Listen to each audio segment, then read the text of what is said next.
베드로전서에서 특별히 사도 베드로가 많이 사용되기도 하고 또 특별히 강조한 단어가 하나 있는데요. 그것은 바로 양심이라는 단어입니다. 라이프 성경 사전에 의하면 양심이라는 말을 다음과 같이 정의를 합니다. 사물의 선악을 구별하고 판단하는 마음의 기능이나 도덕적인 정서 또는 하나님의 뜻을 통찰하고 죄를 책망하며 선을 추구하려는 선한 능력을 말한다. 이렇게 좀 길게 정의를 했습니다. 베드로 전서뿐만이 아니고요. 신약 성경에서 양심이라고 번역된 헬라어가 사실은 두 개의 단어가 합성된 단어인데요. 함께라는 단어와 알다라는 단어가 합성된 그 헬라어, 그거를 번역한 것이 양심이라는 단어입니다. 그래서 양심이라는 단어를 원어적으로 우리가 이해하면 같은 생각, 공통의 깨달음, 즉 민족, 언어, 신분, 성별에 관계없이 누구나 공통적으로 느끼는 감정이나 생각 혹은 만인이 다 같이 옳다고 느끼는 생각을 가리킨다고 볼 수가 있는 것이죠. 그러니까 양심이라는 것은 같은 생각, 같은 깨달음, 이러한 원어적인 의미를 갖고 있습니다. 근데 우리 스스로도 경험하는 거지만 우리의 이성과 또 하나님께서 우리 인격체에게 주신 자유의지조차도 결코 객관적일 수 없는 것이 우리의 이성도 영향을 받게 되고 우리의 자유의지도 영향을 받습니다. 특별히 죄로 인해서 영향을 많이 받게 되고 타락이 된 것이죠. 양심도 마찬가지입니다. 사람마다 양심의 기준이 다르고 또 양심을 적용하는 정도도 사람마다 다른 것이죠. 특별히 양심도 죄의 영향력 아래에 있기 때문에 인간의 양심이라는 것은 하나님 보시기에는 절대 하나님의 기준에 도달할 수 없는 그러한 양심을 우리는 갖고 있습니다. 문화나 관습, 또 자기가 자라온 성장 배경, 또 누구로부터 또 무엇인가로부터 어떠한 영향을 받았느냐에 따라서 우리의 양심도 지금 갖고 있는 우리의 양심이라는 것도 상당히 사람들마다 다르다는 것이죠. 근데 기독교인들이 갖고 있는 양심은 이와는 좀 차원이 다릅니다. 성령의 역사로 거듭난 심령, 새로워진 심령에 하나님께서 허락하신 양심, 그거를 우리가 회복된 양심이다, 이렇게 우리가 이해가 됩니다. 기독교인들이 갖고 있는 양심이라는 것은 예수를 믿지 않는 불신자들, 일반인들이 갖고 있는 양심하고는 좀 차원이 다른 것이죠. 하나님에 의해서 회복된 양심, 그 양심을 갖고 이 땅을 살아가는 사람들이 기독교인들입니다. 베드로전서에서는 그 하나님에 의해서 새롭게 회복된 양심을 선한 양심이다라고 표현을 합니다. 일반적으로 사람들이 갖고 있는 양심과는 좀 구별해서 표현하고 있는 것이죠. 저와 여러분들 예수 그리스도를 믿는 자들은 우리의 심령이 새로워진 자들이고 성령으로 다시 태어난 자들이고 우리의 마음이 온전하게 새롭게 변화된 자들입니다. 그렇기 때문에 새롭게 변화된 우리의 심령 안에 하나님께서 회복해 주신 그 양심, 그 선한 양심을 갖고 우리 기독교인들은 이 땅을 살아가고 있다는 것이죠. 베드로전서 2장 19절에서 우리 새번역 성경에서는 하나님을 생각하면서라고 번역을 했지만 원어적으로 직역을 하면 하나님의 양심을 인하여라는 그러한 의미입니다. 하나님의 양심, 하나님을 아는 양심이라고도 이해가 되지만 보다 문맥적으로는 하나님에 의한 양심, 즉 하나님에 의해서 새롭게 된 양심, 하나님에 의해서 회복된 양심. 사도 베드로는 그거를 하나님의 양심이라고 표현하면서 오늘 본문에서는 선한 양심이다라고 표현합니다. 우리가 선한 행실을 해야 된다, 선을 추구해야 된다. 그러나 그 이전에 전제가 되는 게 뭐냐면 선한 행실을 하고 선을 추구하는 우리의 마음이 준비가 되어야 되는 것이죠. 그거를 사도 베드로는 선한 양심이라고 표현하고 있습니다. 회복된 양심, 선한 양심으로 이 땅을 살아가는 것, 그것이 바로 믿음으로 사는 것이다 라고 이해가 됩니다.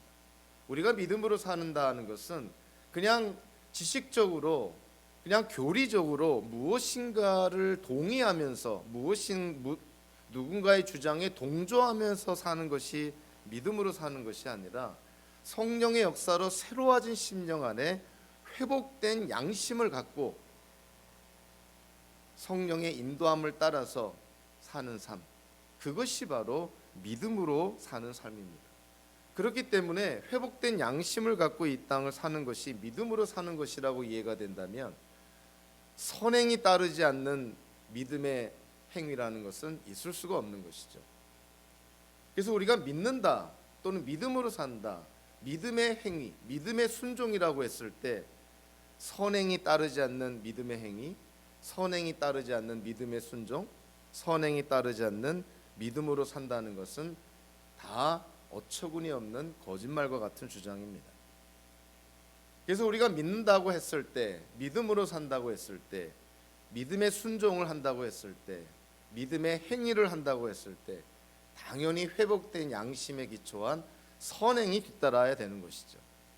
그래서 사도 베드로가 베드로전서에서 선한 양심에 기초한 선한 행실을 강조합니다. 우리는 자칫 우리가 선을 행해야 됩니다, 하나님께 순종해야 됩니다, 좋은 일을 해야 됩니다, 그러면 사람들이 흔히 하는 질문이 있어요. 우리가 선행을 해야만 구원을 받습니까? 우리가 선을 추구해야만 우리가 구원받은 자임이 증명이 되는 것입니까? 뭐 이런 식으로 질문을 합니다. 근데 그거는 질문의 방향이 잘못된 것이죠. 성령의 역사로 하나님의 주권으로 우리의 심령이 새로워지고 우리에게 회복된 양심이 주어졌다면 그 선한 회복된 양심에 기초한 선한 행실이 나타나는 것은 당연한 결과라는 것이에요. 우리에게 회복된 양심, 새로워진 양심이 있다는 것을 우리가 망각한 채 행동에만 주력하고 행동에만 초점을 맞추면 자칫 잘못하면 행위 구원에 빠지기도 하고 율법주의에 빠지기도 합니다. 예수 그리스도를 믿음으로, 아니 그 이전에 성령의 역사로 말미암아 거듭난 중생한 우리 기독교인들에게는 이제 회복된 양심이 존재하는 것이죠. 그 회복된 양심의 기초에서 우리는 선한 행실을 추구하며 또 선을 추구하며 이 땅을 살아가야 된다는 것입니다. 세상 사람들은 양심과 도덕의 소리에 귀를 기울입니다. 근데 기독교는 교리와 신학적인 주장만 되풀이하고 있죠. 사람들이 알아듣지 못하는 소리를 합니다. 그래서 사실 저도 처음에 교회를 나갔을 때 경험한 거긴 하지만 사실 교회에 와서 예배를 드릴 때 처음 교회라는 곳에 와서 알지도 못한 하나님을 예배하는 그 예배 순서를 따라가다 보면 도대체 왜 일어나는지 왜 앉는지, 도대체 기독교에서 쓰는 용어들이라는 것이 완전히 외국어와 같아서 도대체 무슨 말인지를 알 수가 없었습니다.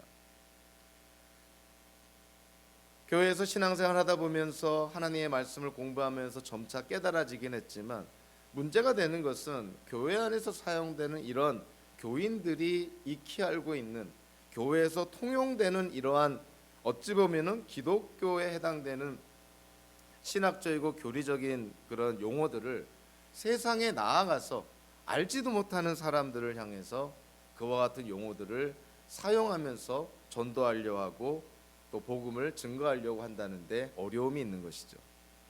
교회가 세상과 소통하는 방법이 과연 무엇일까요? 알아듣지도 못하는 언어로 그냥 외친다고 되는 것이 아니라 그들에게 알아들을 수 있는 언어로 우리가 세상과 소통을 해야 되는데, 세상이 알아들을 수 있는 언어는 교리적이고 신학적인 용어가 아닙니다. 세상이 알아듣는 용어는 도덕적이고 양심에 기초한 선행이라는 언어를 통해서 소통이 된다는 것이죠. 아무리 훌륭한 말을 하는 것보다 한 사람의 선행이 많은 사람들한테 귀감을 주고 도전을 주고 그들의 귀를 열게 하는 것이죠. 사도 베드로가 오늘 본문에서 똑같은 얘기를 합니다. 초대교회 기독교인들이 부당한 고난을 당할 때 그 부당한 고난을 세상 사람들은 항의를 하기도 하고 혁명을 일으키기도 하고 무력으로 대항하기도 하지만 사도 베드로는 초대교회 기독교인들에게 악을 악으로 갚지 말고 오히려 악을 선으로 갚아라. 참고 견뎌라. 그럴 수 있는 것은 반드시 하나님의 심판이 임하기 때문에 지금은 억울한 것 같지만 지금은 부당한 것 같지만 결국 공의로운 하나님의 심판이 있으니 그 공의로운 하나님의 심판에 대한 확신을 갖고 악을 선하게 갚고 악인들을 저주하지 말고 오히려 축복하라. 그것이 세상의 제사장 역할을 하는 것이다. 기독교인으로서 우리가 믿는 하나님을, 예수님을, 또 우리가 속해 있다는 하나님의 나라를 증명하는 방법이라고 얘기를 하고 있습니다. 이전에도 한번 언급을 했지만 인도의 한 유명한 속담이 있죠. 상대의 코를 벤 뒤에 아무리 장미향을 맡으라고 꽃을 줘도 소용이 없다라는 인도의 속담이 있습니다. 한 기독교인의 오만한 태도, 교만한 말, 정죄하는 말, 자 그런 거로 인해서 누군가의 마음이 닫혀졌다면 그 사람이 앞으로 기독교의 메시지, 복음을 받아들이고 복음을 수용하기는 얼마나 어려울까 쉽게 우리가 상상이 되는 것이죠. 사역을 하면서 많은 우리 교인들을 만나게 되지만 가장 신경이 쓰이고 어떤 의미로 보면은 참 목회하기 어려운 대상이 상처받은 교인들이에요. 다른 교회에서, 이종 교회에서 어떤 이유든 간에 상처를 받고 실망을 하고 좌절을 하고, 자 그런 상태에서 우리 교회를 통해서 만났을 때 참 마음이 아프기도 하지만 너무 어려운 그런 경험을 하게 되죠. 마음이 너무 상해 있으니, 마음이 너무 찢어져 있으니, 마음이 너무 굳어져 있으니 거기에 복음을 전하고 하나님을 전하고 하나님의 말씀, 성경의 가르침, 기독교 세계관을 전하기가 너무나 어려운 것이에요. 그래서 처음에 어느 공동체에서 또 어떠한 믿음의 지체들과 함께 신앙생활을 시작하고 하나님을 알아가기 시작했는지가 너무나 중요한 것입니다. 마치 자녀들의 그런 인생에 가정교육이 중요한 것처럼, 부모님과 자녀의 관계가 중요한 것처럼 처음에 하나님을 알게 된 공동체, 처음으로 하나님의 말씀을 전해 들은 그 교회, 그 교회에서의 신앙생활, 그것이 너무나 중요하다는 것이죠. 적지 않은 사람들이 복음을 전할 때 당신들이나 잘하시오, 세상의 상식에도 못 미치는 그러한 행동을 보이면서 세상의 법도 안 지키면서 무슨 하나님의 나라 운운하고 기독교 세계관 운운하고 하나님 나라의 법을 운운합니까? 우리가 알고 있는 상식의 수준에도 못 미치면서 불신자들이 갖고 있는 양심의 가책도 못 느끼면서 어떻게 복음을 전하고 어떻게 예수님을 전하고 어떻게 하나님을 전할 수가 있겠습니까?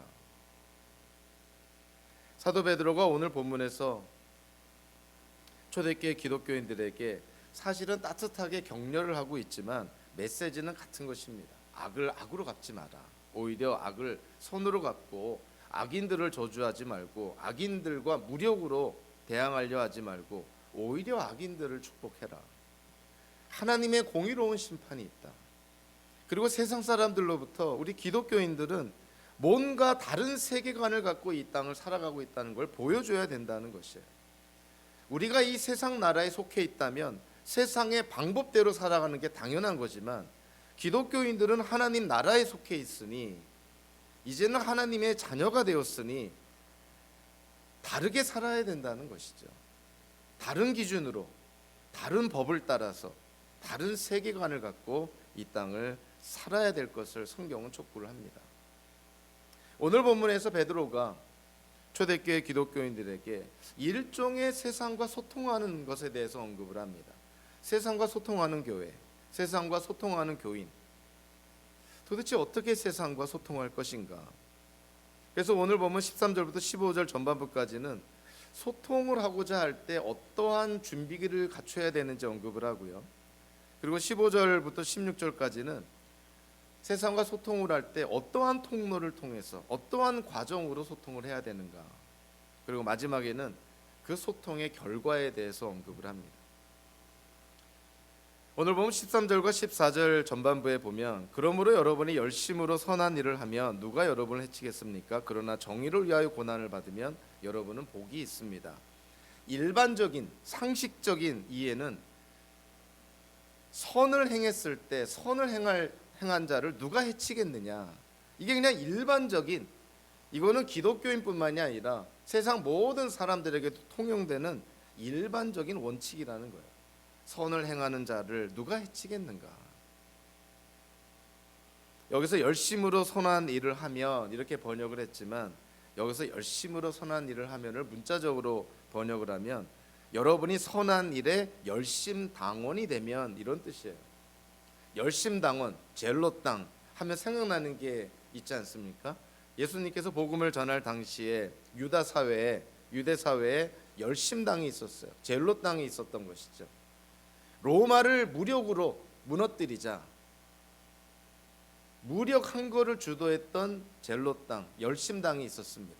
근데 오늘 본문에서 베드로는 그와 같은 무력으로 로마 사회를 무너뜨리는 어떠한 무력 항거를 주장하는 것이 아니라 선한 일을 하는 데 있어서 열심을 내라는 거예요.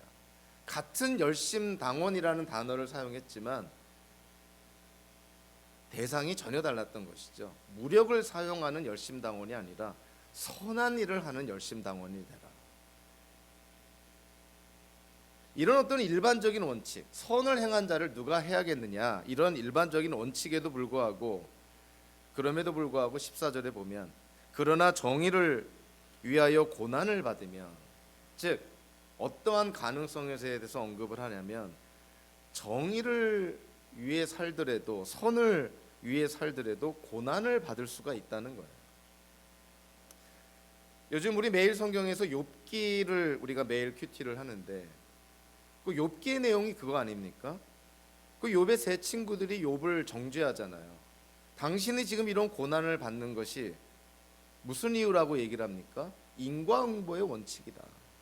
사필 규정이다. 당신이 지금 하나님께 고난을 받는 것은 우리는 못 받지만 분명히 당신 하나님께 죄를 지었다. 그래서 당신이 지금 고난을 당하고 있다. 인과응보의 원칙을 기계적으로 적용을 합니다. 우리는 잘 알고 있죠. 욥이 받는 고난의 전후 사정을, 어떻게 해서 욥이 그러한 고난을 받게 되는지를 우리는 잘 알고 있습니다. 근데 욥의 세 친구는 그들의 생각에 의지해서, 그들의 그 당시의 세계관에 의지해서, 그들이 알고 있는, 어찌 보면 그들이 맞는 하나님의 그런 어떤 이해의 기초에서 인과응보라는, 즉 선을 행하면 축복을 받고 악을 행하면 고난을 받고 저주를 받는다는 그 인과응보의 원칙을 욥에게 그대로 적용하면서 욥에게 하나님의 고난 이외에도 또 다른 고난을 제공하지 않습니까? 사도 베드로가 오늘 본문에서 그 얘기를 하고 있어요. 자, 우리가 열심으로 선을 행할 때 누가 선을 행한 자를 해치겠느냐? 일반적으로 그렇지 않다는 거예요.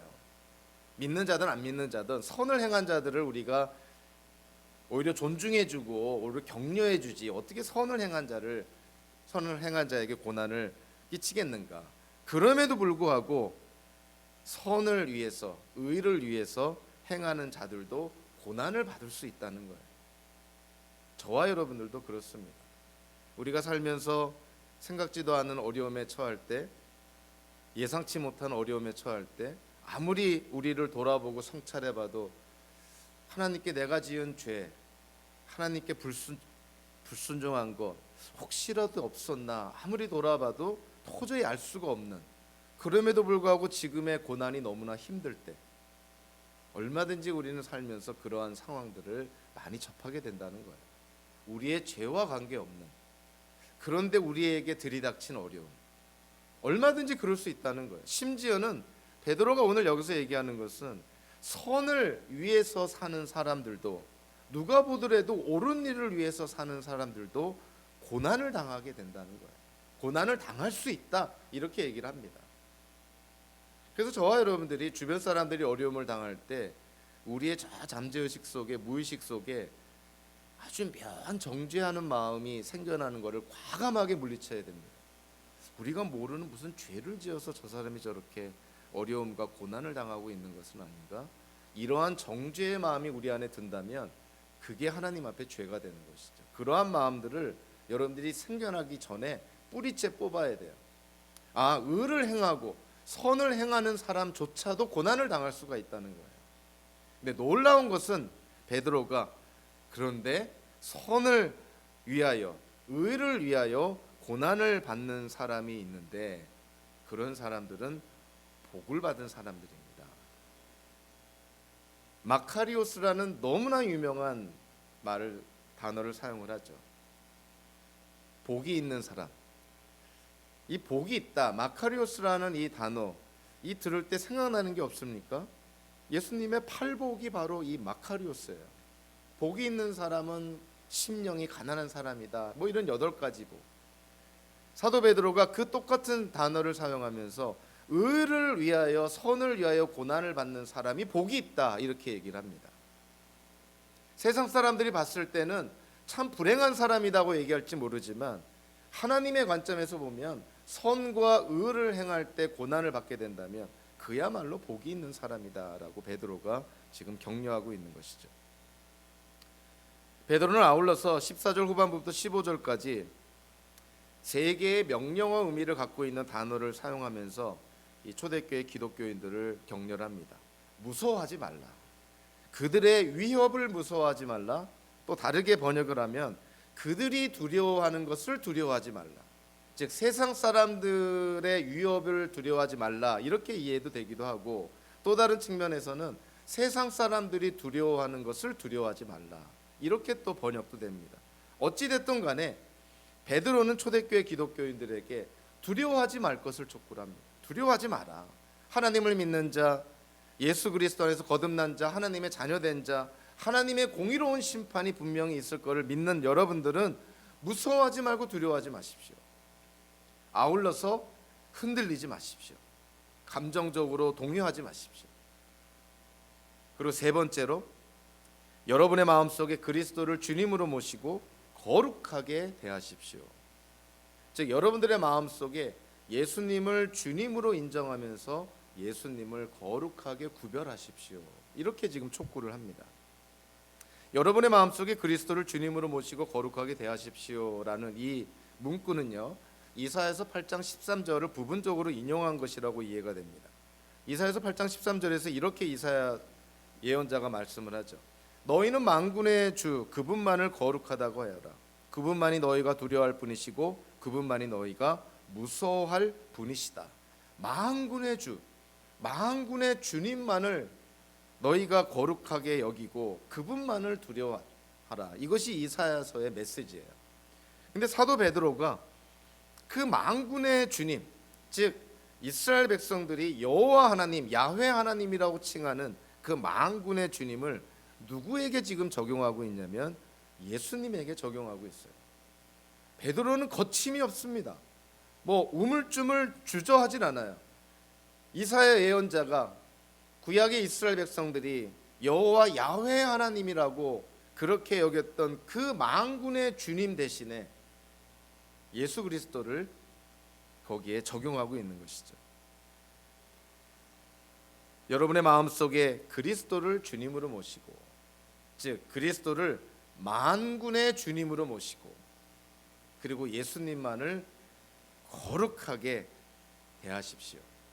그러니까 우리의 심령 안에 다른 것들, 불순물들 다 제거하고 우리의 심령 안에 예수님을 만군의 주님처럼 거룩하게 여기라는 거예요.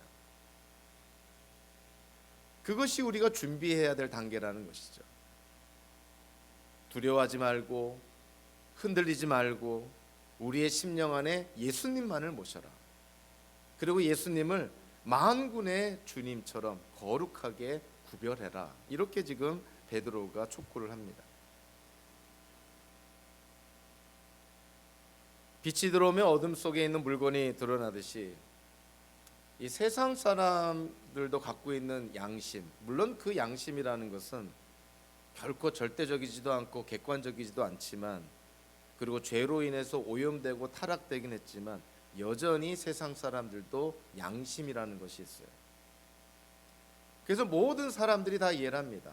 뭐 양심의 가책이라는 말, 뭐 양심의 소리, 또는 좀 세속적인 표현이긴 하지만 뭐 양심의 털, 막 이런 표현을 쓰잖아요. 모든 사람들에게는 양심이라는 것이 있어요. 근데 기독교인들이 보여주는 그런 선한 양심, 즉 선한 행실로 드러난 기독교인들의 선한 양심으로 말미암아 세상 사람들의 양심이 도전을 받는 것이죠. 어찌 보면은 양심이라는 것은 세상 사람들과 기독교인들을 소통케 해주는 하나의 다리 역할을 합니다. 세상 사람들의 갖고 있는 그 양심을 거룩하게 자극하는 것이 무엇일까? 그것이 바로 기독교인들의 양심이라는 거예요. 우리의 어떤 회복된 양심을 선한 행실을 통해서 보여줌으로 말미암아 세상 사람들이 양심의 가책도 느끼게 되고 자기의 양심을 돌아보기도 하고 자기 양심의 소리를 듣기도 하는 것이죠. 어두워진 그들의 양심에 우리의 선한 행실, 선한 양심에 기초한 선한 행실이 그들에게 빛을 비춰주면 그들도 도전받고 자극을 받게 되는 것이죠. 우리가 전하는 말, 우리가 전하는 신학적이고 교리적인 어떤 그러한 말보다도 선한 양심에 기초한 선한 행실이 그들에게는 빛으로 비춰질 수가 있다는 것이죠. 그러면 그들의 양심도 변화가 될 수가 있다는 거예요. 그래서 사도 베드로는 이 양심이라는 것이 교회가 세상과 소통하는 정말 어찌 보면 가장 중요한 통로구나, 이렇게 얘기를 합니다. 세상 사람들을 감동을 주고 세상 사람들로 하여금 우리가 전하는 말에 귀를 기울이게 하는 통로가 과연 무엇일까? 그들의 양심을 자극하는 것이죠. 근데 그들의 양심이 자극을 받기 위해서는 우리 기독교인들의 선한 양심에 기초한 선한 행실로 그들의 양심을 자극해야 된다는 것이에요.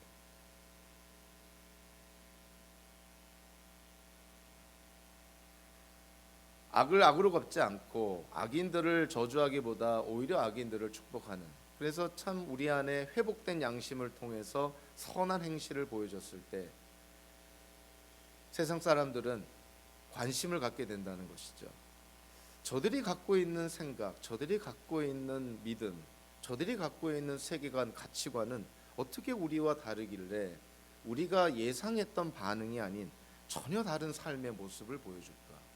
왜 저들을 비난하는 자들을 같이 비난하지 않고, 저들을 모함하는 자들을 법적으로 대응하지 않고, 왜 저렇게 참고 인내하고 견디고 뭐 저주하기는커녕 오히려 축복하는 그러한 삶을 살 수가 있을까?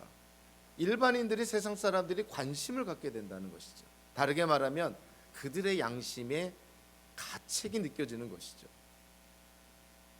자, 그러한 준비 단계가 됐을 때 오늘 보면 15절 후반부에 보면 우리가 잘 아는 말씀이 나오죠. 여러분이 가진 희망을 설명하여 주기를 바라는 사람에게는 언제나 답변할 수 있게 준비를 해 두십시오.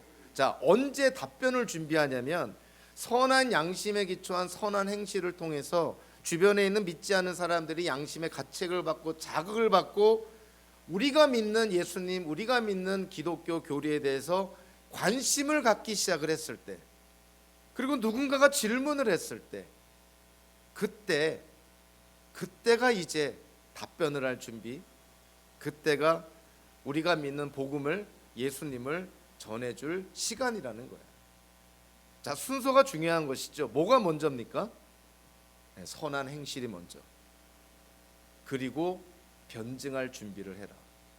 여기서 이 답변이라고 번역된 단어가 사실은 변증이라는 단어입니다. 소위 말하는 기독교 안에서 변증학이라는 단어가 여기 답변이라고 번역된 헬라어에서 유래가 됐는데요. 기독교를 변호하고 디펜더하고 뭐 상대방의 어떤 다른 사람들의 어떤 공격을 거기에 대해서 대응하는 이런 모든 것을 아울러서 우리가 변증학이라 그럽니다. 여기서는 조금 차원이 다른 것이죠. 기독교인들의 선한 행실로 말미암아 양심의 소리를 들은, 양심의 가책을 받은 일반 사람들이, 우리 불신자들이 물어보는 것이죠. 기독교인에게 너희는 어찌하여 이렇게 행동하느냐? 너희는 어찌하여 우리와 다르게 대처하느냐? 왜 너희는 두려워하지 않고 무서워하지 않느냐? 도대체 너희가 믿는 예수님이 누구냐? 도대체 너희가 믿는 복음이 뭐냐? 도대체 하나님의 나라가 뭐냐? 이렇게 누군가가 물어왔을 때 우리가 답변할 수 있어야 된다는 거예요. 그때가 답변할 수 있는 시기라는 것이죠. 사람들이 준비가 되어 있지 않은데, 기독교에 대해서 귀를 닫고 있는데, 마음이 강팍해져 있는데, 거기에다 대고 예수님이 어쩌고 십자가 사건이 어쩌고 구원이 어찌고 이신칭의가 어쩌고 아무리 떠들어봤자 듣지 않는다는 것이죠. 베드로는 순서를 바꿉니다. 선한 양심에 기초한 선한 행실을 통해서 주변 사람들에게 선한 영향력을 끼쳤을 때, 그들이 양심의 가책을 받고 기독교에 대해서 관심을 가질 때, 그때 답변할 수 있어야 된다. 그래서 우리에게 참 중요한 말씀들을 하고 있죠. 성도가 먼저 갖춰야 될 것이 무엇일까요? 우리의 심령에 예수님을 거룩하게 구별해서 모시는, 예수님을 주님으로 모시는 그러한 마음이 우리에게 있어야 되겠죠. 그리고 예수 그리스도를 믿는 자들에게 사도 베드로도 강조했지만, 썩지 않고 더럽지 않고 쇠어지지 않는 하나님의 나라를 우리가 받게 된다는 그런 살아있는 산소망이 우리에게 있음을 확신해야 되는 것이죠. 기독교인들이 구원의 확신이 없으면서 어떻게 전도를 하겠어요? 예수 그리스도를 믿음으로 말미암아 우리가 죄 사함 받고 구원과 영생을 약속받고 하나님의 자녀가 되었다는 확신이 없으면서 우리가 어떻게 주변 사람들에게 복음을 전하고 예수님을 전할 수 있겠느냐 하는 것이에요. 먼저 확신이 있어야 된다. 두 번째로 베드로가 강조한 것은 하나님께 허락하신 양심을 통해서, 선행을 통해서 주변 사람들한테 선한 영향력을 끼치라는 것이죠. 그리고 나서 누군가가 물어오면, 누군가가 질문하면 그때 복음에 대해서, 하나님의 나라에 대해서 변증을 하라는 것이에요. 근데 적지 않은 경우에 우리 기독교인들은 순서를 거꾸로 하지 않습니까? 말만 앞세우고 말로 뭐 하려고 그러고 자신이 확신도 없는 얘기를 막 짓거릴 때가 있고요. 자신은 행하지도 않으면서 주변 사람들한테 막 강요할 때가 있고요. 주변 사람들이 들을 준비가 전혀 돼 있지 않은데 막 강제적으로, 어떤 때는 막 억지로 몰아붙이는 그러한 전도의 행위를 할 때도 있습니다. 오죽했으면 무례한 기독교인이라는 책까지 나왔을까요? 도대체 이것이 성경적으로 지지를 받는 행동인가? 사도 베드로가 봤다면 혀를 찰 행동입니다. 사도 베드로의 전도의 원칙은 반대인 것이죠. 먼저 성도가 확신이 있어야 되고, 그리고 선한 양심에 기초한 선한 행실을 실천해야 되고, 그리고 나서 누군가가 물어보고 알고자 할 때 그때 복음에 대해서, 예수님에 대해서, 하나님의 나라에 대해서 설명하고 변증하라는 것이죠.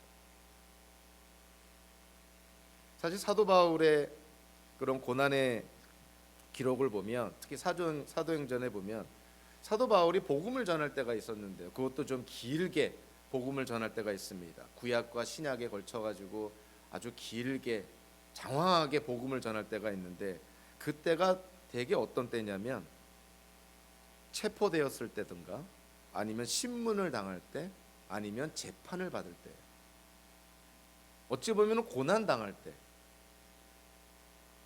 예루살렘에서 체포돼서 유대인들한테 죽임을 당할 위기에서 겨우 구출됐을 때 사도 베드로가 복음을 전합니다. 벨리스 총독에게 신문 당할 때 복음을 전합니다. 아그리빠 왕에게 재판을 받을 때 복음을 전합니다.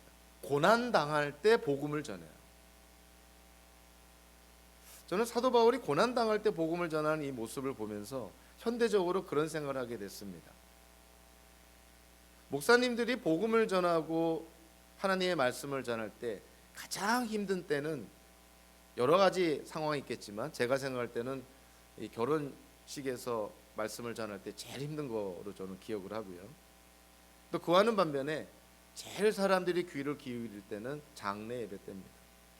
그동안 잊고 있었던 죽음에 대해서 그거를 현실로 직면했을 때, 그것도 혹이라도 잘 알고 있는 사람이, 지인이, 가까운 식구가 세상을 떠났을 때, 그때 그들이 그동안 잊고 있었던 죽음이라는 것을 체험하게 되는 것이죠. 그때 전하는 복음, 그때 전하는 하나님의 말씀, 모든 사람들이 교회를 다니든 안 다니든 죽음이라는 현실 앞에서 귀를 기울이게 됩니다. 참 역설적인 것이죠. 우리가 참 살기 좋고 행복하고 기분 좋을 때보다는 오히려 어렵고 힘들고 웃음보다는 울음이 날 때, 희열에 찰 때보다는 애통해 할 때, 오히려 그때 복음을 전하고 그때 예수님을 전할 때 아주 강력한 그러한 증거가 되는 것이죠. 사도 바울이 그랬습니다. 체포를 당하고 신문을 당하고 재판을 받을 때 복음을 전했어요. 여기에는 그러한 전제가 되는 것이죠. 사람들이 귀를 기울일 만큼 사도 바울의 처신이 훌륭했던 것이죠. 체포를 당할 때나 신문을 당할 때나 재판을 받을 때나. 누군가가 궁금해할 때 복음을 전하고 하나님의 나라를 전할 준비를 해라. 저와 여러분들 준비를 해야 됩니다. 여러분들 살다 보면 그럴 때가 있어요. 누군가가, 우리 가까운 누군가가, 전혀 예상치 못한 누군가가, 기대하지 않았던 누군가가 질문할 때가 있습니다. 도대체 교회를 왜 나가니? 도대체 성경을 아직도 진리라고 믿니? 도대체 예수님이 누군데 너를 구원했다고 그러는 거니? 이런 질문을 할 때가 있어요. 여러분들, 그때가 기회인 것이죠. 그 사람이 그 질문을 괜히 했을까요? 제일 어려운 사람이 무관심한 사람이거든요. 근데 관심을 가진 것 자체가 성령의 역사라고 저는 믿습니다. 그럴 때 여러분들이 그 곁에 있다면 그들을 도와주셔야 되잖아요. 그들이 예수님이 누구냐고 물었을 때 설명을 해줘야 될 것 아니에요. 왜 성경을 믿느냐고 그랬을 때 성경에 대해서 여러분들 나름대로의 설명이 있어야 되지 않겠습니까? 변증할 기회가 왔을 때 변증할 수 있어야 된다는 것이죠. 그래서 우리가 평상시 때 그래도 좀 시간적으로 여유가 있고 조금이라도 좀 공부할 수 있는 그런 마음의 여유가 있을 때, 그때 우리가 그래서 공부도 많이 하는 것이고, 성경 공부도 또 교리에 대해서 공부도, 신앙 고백도 공부하는 것입니다. 다 그때를 위해서. 평상시 때 그런 연습과 훈련이 안 돼 있으면 정작 필요할 때 우리가 참 무기력하다는 걸 느끼게 되죠.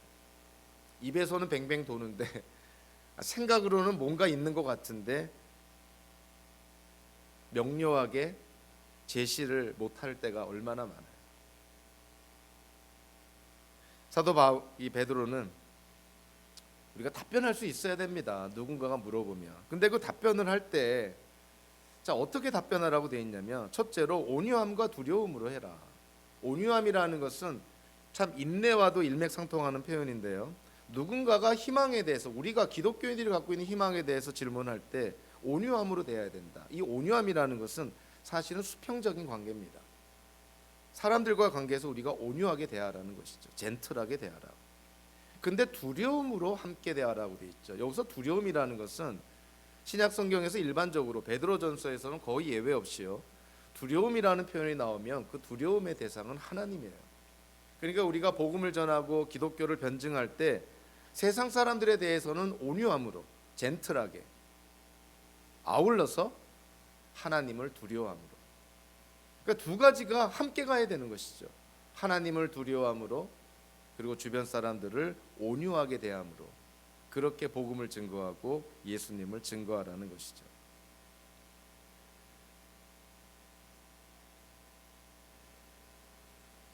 우리에게 질문하는 사람들에 대해서 온유함으로 대하지 않는다는 것은 사도 베드로의 표현에 의하면 하나님을 두려워하지 않는다는 증거이기도 합니다. 하나님을 두려워한다면 하나님의 형상대로 지음받은 사람들이 비록 지금 예수님을 믿지 않는 불신자라 하더라도 그들이 기독교에 대해서, 예수님에 대해서, 복음에 대해서 알고자 할 때 그들을 존중하며 그들을 온유하게 대하는 것이 당연하다는 것이에요. 그들도 하나님의 형상대로 지음받은 인격체고 피조물이기 때문에 그런 것이죠. 그래서 제가 신학교에서 공부할 때, 특히 변증학을 공부할 때 그 교수님이 제일 강조했던 게 그거예요. 전도할 때 제일 중요한 첫 번째 요소가 뭐냐면 respect라는 단어를 씁니다. 전도 대상자를 우습게 여기지 말라는 거예요. 경시하거나 경멸하거나 조롱하지 말라. 그들이 비록 지금 예수님을 믿고 있지 않지만 그들도 하나님의 형상대로 지음받은 인격체라는 것이에요. 하나님의 형상이 그들 안에 남아있다는 것이죠. 그래서 전도할 때 그들을 respect, 존중해라. 존중하는 가운데 복음을 전하라는 것이죠. 물론 우리가 선의로, 선한 의도로 복음을 전할 때 우리의 말을 귀담아 듣지도 않고 오히려 조롱하고 오히려 우리를 비난하고 손가락질하는 사람들도 분명히 있습니다. 그럴 때는 우리의 본능적인 반응은 그래, 너 그렇게 살다가는 어떻게 나중에 보자, 어떻게 되나, 그런 어떤 좀 정죄하는 마음이 들 수는 있겠죠. 그러나 기본적으로 성경에서 우리가 복음을 전할 때는 온유함으로 전해라, 젠틀한 그러한 심령으로 전하라는 것이죠. 그러니까 존중하라는 것이죠. 오늘 16절에서 온유함과 두려움으로 변증을 하고, 그리고 또 사도 베드로가 뭘 강조하고 있냐면 선한 양심을 가지십시오. 여기서 선한 양심이라는 단어가 나옵니다. 선한 양심. 베드로전서 2장 19절에서는 하나님의 양심이라는 표현이 나왔죠. 디모데전서 3장 9절에서는 깨끗한 양심이라는 표현이 나옵니다. 사도행전 24장 16절에서는 거리낌 없는 양심이라는 표현이 나와요. 양심도 종류가 많다는 것이죠. 근데 기독교인들이 갖고 있는 양심을 이렇게 표현합니다. 하나님의 양심, 선한 양심, 깨끗한 양심, 거리낌 없는 양심. 성령의 역사로 거듭난 심령 안에 하나님께서 회복해 주신 양심이에요. 이런 선한 양심을 갖고 우리에게 누군가가 질문할 때 그들에게 잘 답변해주고, 그런 선한 양심의 기초에서 1차적으로는 선한 행실을 할 것을 그렇게 베드로가 촉구하고 있는 것이죠.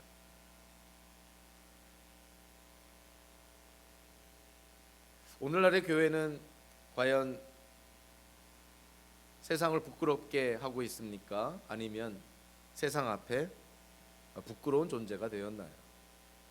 참 이러한 질문을 하면서도 누워 침뱉기라는 생각을 하게 됩니다.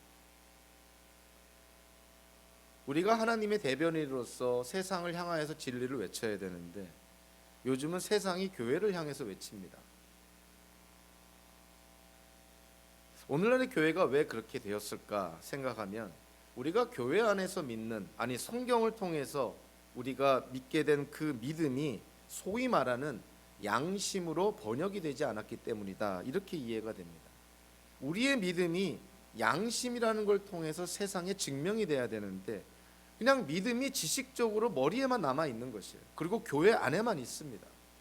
근데 우리가 믿는 믿음이 선한 양심을 통해서 선한 행실로 표출이 될 때, 그때 세상은 우리 교회, 저와 여러분들의 말에 귀를 기울이게 되겠죠.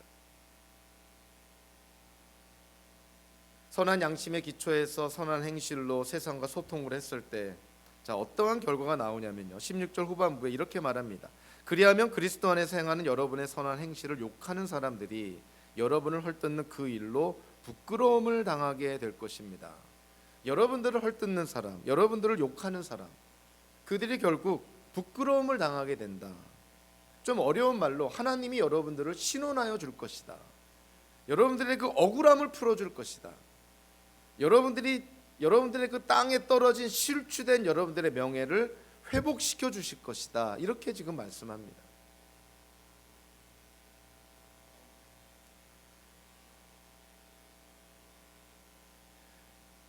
교회가 증거하는 복음, 저와 여러분들이 진리라고 믿는 복음, 그거를 우리가 1차적으로 우리의 삶을 통해서 증거가 됐을 때 우리의 삶을 비난하고 손가락질하는 사람들이 결국은 수치를 당하고 부끄러움을 당하게 될 것이다. 이거는 하나님의 약속이기도 하죠. 우리가 선한 양심에 기초해서 선한 행실을 한다고 한다면 지금은 우리가 어려움을 당하고 지금은 사람들로부터 비난을 당할 수도 있지만 결국 하나님께서 이 모든 것을 회복시켜 주시고 되돌려 주실 거라고 그렇게 말씀을 합니다.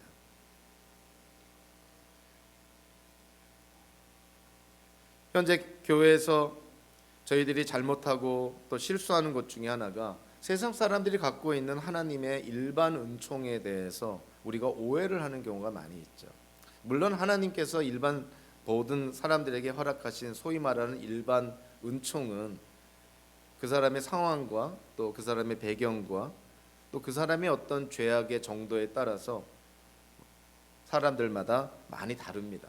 그럼에도 불구하고 모든 사람들에게 허락하신 하나님의 일반 은총이 있어요.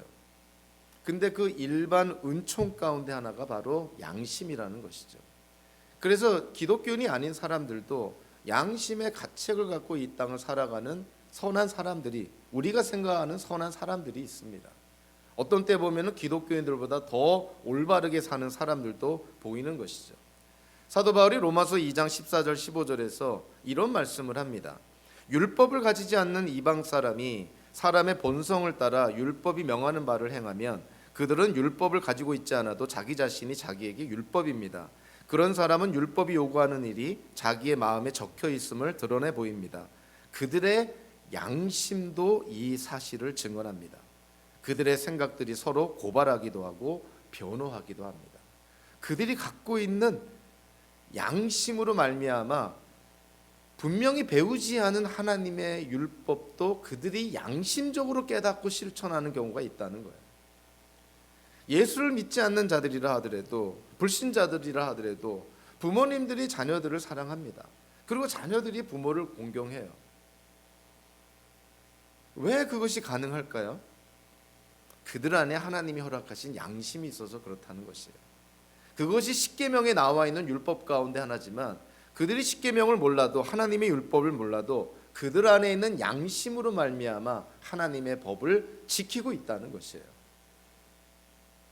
그래서 우리가 하나님이 모든 사람에게 허락하신 이러한 일반 은총적인 측면을 우리가 절대로 경시해서는 안 되는 것이구나. 특별히 베드로 전서를 통해서 사도 베드로가 강조하는 것은 그 일반 은총적인 측면에서 모든 사람들에게 주어진 그 양심이라는 것이 바로 교회가 세상과 소통하는 통로가 된다는 것이에요.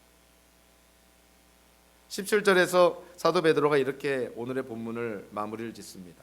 하나님께서 바라시는 뜻이라면 선을 행하다가 고난을 받는 것이 악을 행하다가 고난을 받는 것보다 낫습니다.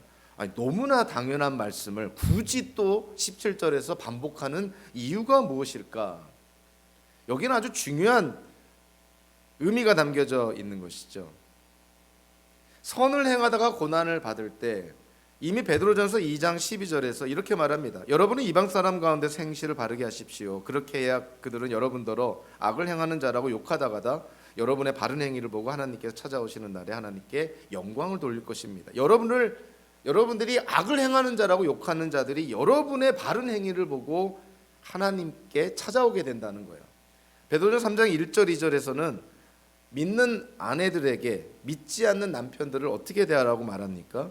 그들에게 순복하고 여러분들의 선한 행실로 말미암아 여러분들의 믿지 않은 남편이 구원을 얻게 될 것입니다 라고까지 얘기를 해요. 선을 행하다가 고난을 받는 것이 이만큼 유익한 결과를 낳는다고 얘기를 합니다. 더 나아가서 베드로의 주장은 더 아주 파워풀하고 강력한데요. 왜냐하면 다음 본문이 18절에 보면은 18절의 신약이 이 세번역 성경에서는 그 번역이 빠졌지만 왜냐하면이라는 접속사로 시작을 합니다. 왜냐하면, 왜 선을 행하다 고난을 받는 것이 훨씬 나은 길이냐?